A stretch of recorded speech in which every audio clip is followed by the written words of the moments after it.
Does Facebook aid right-wing propaganda and violence? Does it even have algorithms in place to curtail hate? We break down the latest dangerous individuals and organizations list, which gives a peek inside the world of Facebook.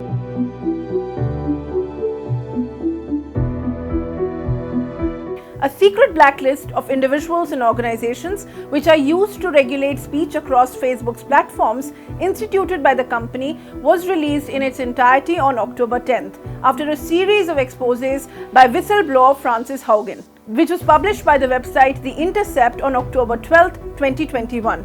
The 100-page Dangerous Individuals and Organization list contains more than 4,000 people and groups which are categorized into terror, crime and hate categories, with 2 additional categories for groups, that is, violent non-state actors and militarized social movement groups. No one on the DIO list is allowed to maintain a presence on Facebook platforms, nor are individuals allowed to represent themselves as members of the listed organizations. The list came into shape in 2012 as US witnessed a surge in concern over terrorists being recruited through the website. Facebook added to its community standards as a ban on organizations with a record of terrorist or violent criminal activity. This modest rule has since ballooned into what is known as the Dangerous Individuals Organizations Policies, a sweeping set of restrictions on Facebook's nearly 3 billion users. In India, the list mentions around 10 India-specific groups. Almost all are marked as terror groups. This includes the Communist Party of India Maoist, the Khalistan Tiger Force, Khalistan Zindabad Force, among several other such groups, leading to the question of how Facebook omits Hindutva groups which often spew out hate, and how the company unfavorably restricts some of the groups while giving a free hand to the others. In India, Facebook has always been more than just sympathetic. They've been supportive of ruling regimes, and in particular, right-wing ruling regimes. What we've seen is that as long as a post, whether it be on Facebook, whether it be on Instagram, as soon as it goes viral, that's good business for Facebook. That's good in terms of potential advertising revenue and actual advertising revenue. So Mr. Mark Zuckerberg and his employees are not particularly concerned about whether the information is true, half-true, fake, hateful, or wrong.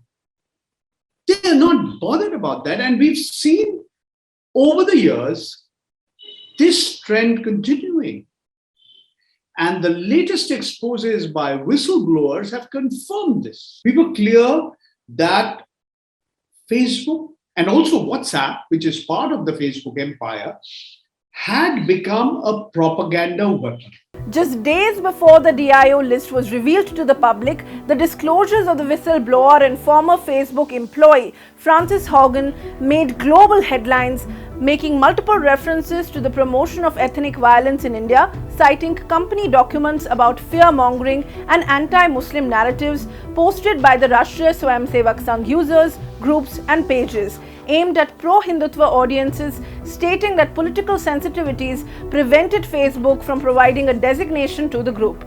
Haugen's complaints to the US Securities and Exchange Commission against Facebook specify that the company lacks algorithmic systems to adequately track hate speech in Hindi and in Bengali. The materials show how Facebook offers an iron fist for some communities and more of a measured hand for the others. Whole list where we recently released by The Intercept, where we got to know about so many groups working on Facebook which enable violence, extremism, religious extremism and terrorism, and Facebook doing nothing about it, especially about Hindu extremist groups working in India, working against minorities, particularly Muslims. I think this is not surprising because in the recent past, we have seen how Facebook has particularly enabled violence, not just in India, but in many other countries, especially Myanmar, where the genocide of Rohingya Muslims took place.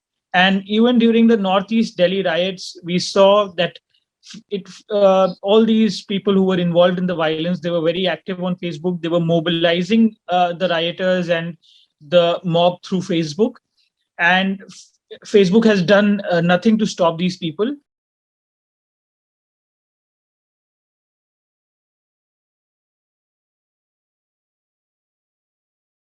To receive instant updates on all videos from The Wire, click the subscribe button and hit the bell icon. Pay to support independent journalism. Click the link in the description and choose the amount you want to pay.